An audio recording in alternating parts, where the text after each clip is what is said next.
Greg Cosell joins us now as he does every Thursday. NFL matchup coming up soon and NFL Films. Greg, what's up? How are you? Super Bowl for the Titans, right, guys? Book it, Cosell. We'll see you in New Orleans, baby. There you go. Hey, there's worse places to be than New Orleans.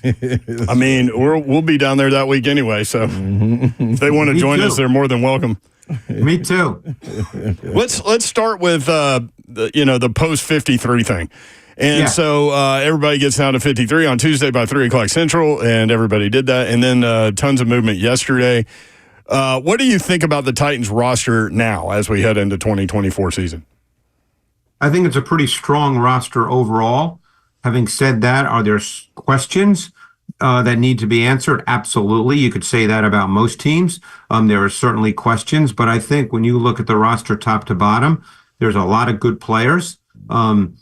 So, yeah, I think it's a pretty strong roster. Now, again, I don't want people listening to think, I was joking, obviously, about Super Bowl, but nor am I going to sit here and say, well, this team could go 13-4. I don't do those kinds of things anyway.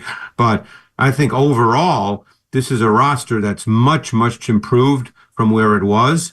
And there's a lot of quality players on this roster at different positions.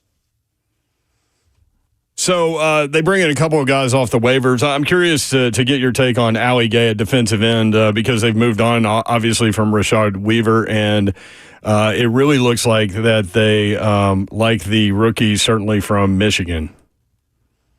Yeah, I'm getting the feel seeing what they're doing, that they like length with their D-line because Gay was almost 6'6" when he came out of the combine. Weighs over 260. He's got great length. There's a physical nature to his play. I know, he's obviously been with a team or two, but I thought when he came out of LSU, I thought he had a chance to be, a quality rotational player in this league. He plays a power game. I thought when he played at LSU that he had good fundamental technique. I thought that he was assignment sound. Like I said, I didn't think he would be a starter. He's not a great pass rusher. He's not one of those guys you sign and go, this guy's going to be our guy. But I thought he had size, length, strength, fundamental execution. I thought that profile normally gets guys to play in the league. And maybe after a couple of years, I think he was in the 2022 draft, I believe. Yep. Maybe this will be the spot where he can sort of find a home. But, I think that and he's multi-positional. You can line him up in numerous spots along the defensive front. Another guy, Ernest Jones Jr., who's just been added to him, middle linebacker, looked like he had a great time in L.A. with the Rams.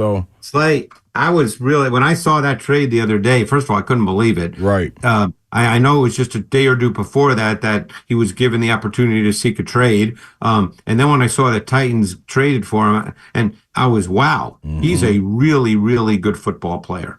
And, you got to remember one thing. It's easy for a lot of people to say things like, the fact that, what they had to give up for him shows you that teams don't value stacked linebackers. Well, the thing about the NFL, and I've been fortunate in my career to talk to a lot of coaches, is coaches value every position. Because if you don't have someone at a given position, it limits what you can do with your playbook. It limits what you can do in given down and distance situations. It limits how you can deploy your personnel. So coaches never think like that. Those kinds of conversations are for fans and media. Coaches never think like that. Yeah, and if you come at it from the economical side of things, then you think economically running back got devalued. Safety, it looks like, is and I've heard from people around the league that inside linebacker is that, but that's not what you're talking about. Coaches. Yeah, I mean, and by the way, in the overall scheme of things, like if you're prioritizing positions, would you say stacked backer is at a high level? You probably wouldn't. Right. But if you don't have good ones, it change. When a defensive coordinator is putting together his game plan or just putting together his team and thinking, okay, what do I have? If you don't have something at a position, then the way these guys think is, well, well, I can't get to this part of my playbook because those guys aren't good enough. So that's the way defensive coordinators think, and it changes how they go about doing their job. So how does Ernest Jones fit in with what Denard Wilson wants to do? Because when you look at the number one green dot guy, so he was the communicator, team captain, 145 tackles, 4.5 sacks, 30 quarterback pressures, which led all inside linebackers last year. Certainly an upgrade from Jack Gibbons, with all due respect. Oh, well, he's probably more than an upgrade. And as you said, no disrespect to Jack Gibbons. Right. But Jones is a really good stack backer. He's a 3-down player. They used him a lot, as the stats indicate, but I didn't know that stat about 30 quarterback hits. I just watched the Rams tape, and he was used meaningfully as a blitzer, predominantly from the inside. So he's a really, really good football player. I mean, he's just one of those really solid players. You can play every down, and he can do everything. In terms of starters, when you look at what the Titans have put together defensively, and Denard Wilson came in here and immediately was talking about attack, and all those things. He literally, Cosell, correct me if I'm wrong, I think he could blitz from almost anywhere. Yeah, he can. And the other thing that really stands out, I mentioned this a moment ago, speaking specifically about Ali Gay, but the other thing that stands out is the size now of this defensive front. Jones and Murray are big. Murray's 245. Jones is 245. We talked about the defensive line. I mean, these guys are big. So this is a big front. And you know that Denard Wilson, I got a chance to talk with him when I was down there, 2 weeks ago. He wants to pressure. He wants to play press man. I mean, this is going to be a really interesting defense. So I'm really excited to see this defense. And they've got veterans now. They've got guys who've been in the league, and those guys usually understand concepts better than younger players. So it's going to take less for the Awuzis, the Sneeds, the Diggs, the Hookers to understand exactly what Denard Wilson wants to do because they've been around the block a few times. From Ben Arthur, this just came down, Cosell. The Titans have claimed cornerback Darrell Baker off waivers from the Colts. Started 6 games last year. Looking at his numbers, 35 tackles, 7 passes defensed. I don't know if you know anything about Baker, but that just happened. I remember seeing him because the Colts played a lot. They were struggling at corner last year, and they played a number of guys who were younger guys. They're looking for competition because right now, if you look at their depth chart right now, they've got the 2 starters, and who else is a corner? They've got Brownlee, right? Mm-hmm. Is there another corner until they just signed Baker? I'm not sure there was another corner on their roster. No. I mean, McCrary theoretically can play outside if he had to. I mean, they did not really have another outside corner because McCrary's a really good slot corner. No, they only kept 4. They put 3 on the practice squad, but they only kept 4. Initially. So this is I don't know a ton about Baker other than what I saw from him last year. And again, there's a reason he's on waivers and you can claim him on waivers. That's right. But he does, as you mentioned, Brand, he does have experience. Absolutely. Greg Cosell with us, NFL matchup, also NFL filmed. Now, we when cutting down the 53-man roster, you ended up with the running backs. They got rid of Hassan Haskins, but had Julius Chestnut, Tajay Spears, and Tony Pollard.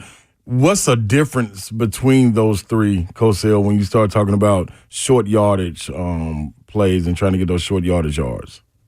Yeah, I mean, I don't know if anybody is what you consider a true short yardage back. I mean, obviously Pollard and Spears are going to get the high percentage of snaps, and they can be used in multiple ways. Chestnut, I don't know a ton about him other than just from what I've seen when he's played at times for the Titans. He's not a guy I know a ton about. I don't know, he wasn't a big-time college player. I think he's a small school guy. I think if memory serves me correctly, he went to Sacred Heart in Connecticut. But I didn't do him coming out of college, so I don't know a ton about him. And he's a guy that's been waived, activated. He's probably a big-time special teams guy, which is probably why they kept him, I would imagine. Again, like I said, I don't know much about him. But Pollard and Spears are going to get the high percentage of the snaps. Right. The Titans, and Don immediately jumped on this, but the Titans kept 5 tight ends. Do you think that's strange? Yeah, I don't think that'll end up playing out that way. Yeah. It probably is not a great sign for Chig. Again, I'm not there every day, but I don't think they're going to keep 5 when all's said and done. But the guy I'm really curious to see how he develops is Josh Wiley. Josh Wiley is a big kid. He's a good receiver. Probably needed some work on his blocking. Again, I'm not there, so I don't know if how that played out. He was a big recruit out of Cincinnati, chose to stay home and go to Cincinnati, but Georgia really wanted him. So he was a big time recruit, and he's a good receiver. So we'll see how that plays out, but they're not going to have 5 tight ends on their active roster on game day. I would like to see that 5 tight end package. That would be pretty cool. Let's see what you can do. Pass, run, what are you doing? Well, you might be the only one that wants to see the 5 tight end package. That didn't play tight end. Maybe tight ends don't even want to see that. I don't know. Right. Screen game work versus New Orleans really showed offensive line athleticism. All 5 guys running all over the field. Yeah, and it's funny. Preseason is preseason, so you don't want to put too much into a particular performance. But what you can put a little stock in is they're going to run in a preseason game what they practice. They're not going to call stuff they haven't practiced. So I thought it was really interesting. First play of the game, they get Levis out of the pocket on boot. They run screens. They change his launch point, which I think is a really good thing to do. It helps your O-line. So you just started to see things and think, okay, because so much of this comes down to play calling and how you help your quarterback. That's really the key for a young quarterback is how do you help your quarterback be a comfortable player? We know there's going to be 3rd and long plays. And in those situations, you hope that he doesn't, make a mistake or make a poor decision. I mean, his last throw of the game, which was his only incompletion, was his only poor decision of the game. And you use that as a learning tool. But you want to get him comfortable. You wanted Will Levis to come away from that game because it's the only action he got for the most part in the preseason to feel like, okay, I feel good about what I just did out there.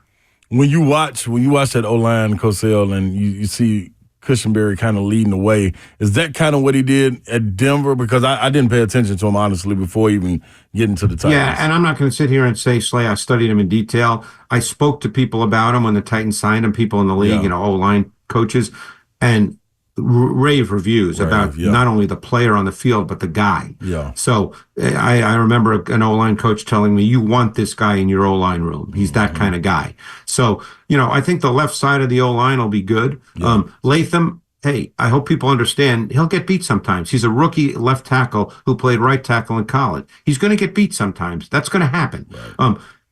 Again, it's preseason, but I thought Radens, who you guys know, I always said from day one that he was going to end up inside. Yep. I even thought he might be a center, but I said he'd be inside.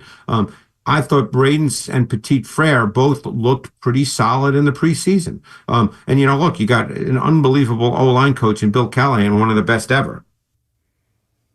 Absolutely, making a difference. It looks like good. They look organized. Yeah, well, and that's the thing that we can't understand because we're not O-linemen is the cohesion that is involved in the O-line. Right. I mean, those 5 guys have to be able to work together. Right. And again, once the season starts, will they have some miscues? Sure, they will. Mm-hmm. It's all new. It's different once the season starts. And it's nothing like the preseason, nothing. Right. So, it'll be interesting to see how it happens early on. And they've got a really tough 4-game stretch to start the season. Ben Jones former Titan center, told Buck Rising, he said he got a phone call from the previous administration asking about free agent tight ends coming up in the offseason. And he said there's one, Cushenberry. That's all you need. And then this administration ends up bringing him in, But yeah, it's been interesting to watch them pulling and getting down the field on these screen passes, and maybe that's more their style as opposed to bully ball. Well, and don't forget too, Pollard and Spears are really good runners in space. Yeah. So you want to get them in space, and the screen game does that. Yeah. Those guys can create as well. So look. Say what you want, and we have no idea. You know me, I don't predict what the record will be or who wins and losses and all that stuff, but. Since Rand Carthen, took over with this, group, I mean, this roster's turned over and they've made some really good moves. Mm-hmm. Anything you with 1 week before NFL cranks all the way up, you watching anything in particular this weekend or tonight, Cosell? Well, I had a chance to go to North Carolina because I know coaches there and spend some time there and be with the coaches and the players. So tonight, North Carolina plays Minnesota on Fox. So that's a game I'm really going to watch just because, there's a personal connection. I'll probably switch back and forth a little to see Colorado. They play North Dakota State. North Dakota State's not an easy W by any stretch. No, I know. Some people putting Colorado on upset alert. So, I'll be paying attention to that. What do you think about Max Johnson at North Carolina, the quarterback? Do you know anything about him? He's an interesting guy. I mean, being around him when I was in North Carolina, first of all, he's bigger than I thought. He's a big kid. Doesn't have a big arm, but he's been around the game a lot. Obviously, besides his dad being Brad Johnson, but this is his 5th year of college football, 5th or 6th. And so he's seen a lot, played in the SEC. Probably one of those solid guys, if the rest of your offense is working, and they've got a great back, obviously, Murray and Hampton. So, I'm sure that's the featured part of their offense, and Johnson works off that. Yep, and then Minnesota has the FCS guy from New Hampshire as their quarterback. Yeah, I'm really curious to see him because, I don't know anything about him at all. Yeah. It's going to be fun. So Mason Rudolph wins the backup quarterback job. Were you surprised? Yeah. No. Yeah, Look, Mason Rudolph started in this league. He's probably best as a backup, but if he has to play, he can play. Malik Willis, we've talked about him. When it was cleanly defined, he can make throws. He's got a good arm. He can throw the ball. He's explosive as a mover. But when it's not clean, which is the way it is more often than not in the NFL, where you've got to figure it out both pre-snap and post-snap, that's where he still needs work to do. I'm not going to sit here and say he'll never make it. I don't do that because you never know how a guy gets coached, how he develops. Some guys take longer than others.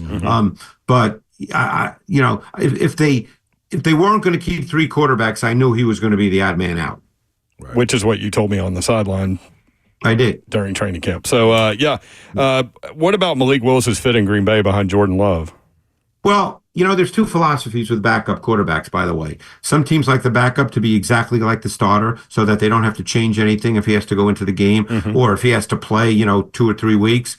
Other coaches like the backup to be totally different so that defenses who they play have to sort of change how they approach that team. And he's different than Jordan Love. If he has to play, he brings something different. Love is not immobile. Love's a good athlete, but Love's not necessarily a creator running around. He can move around a lot in the pocket to make throws, but Willis has, there's an explosive element to his running. He's different than Love in that regard. Where was the disconnect with Rashad Weaver, Cosell? My guess is they probably wanted to keep a guy who they view as a better pass rusher because I think that Caleb Murphy is a better pure pass rusher than Weaver, and they probably wanted to do that rather than keep Weaver. That would be my sense, not being there. Certainly don't know what they discussed in their late-night meetings when they were putting the roster together, but that would be my guess.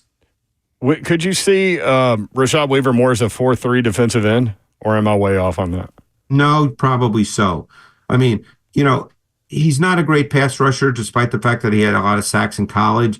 So in the NFL, that's not his game for the most part.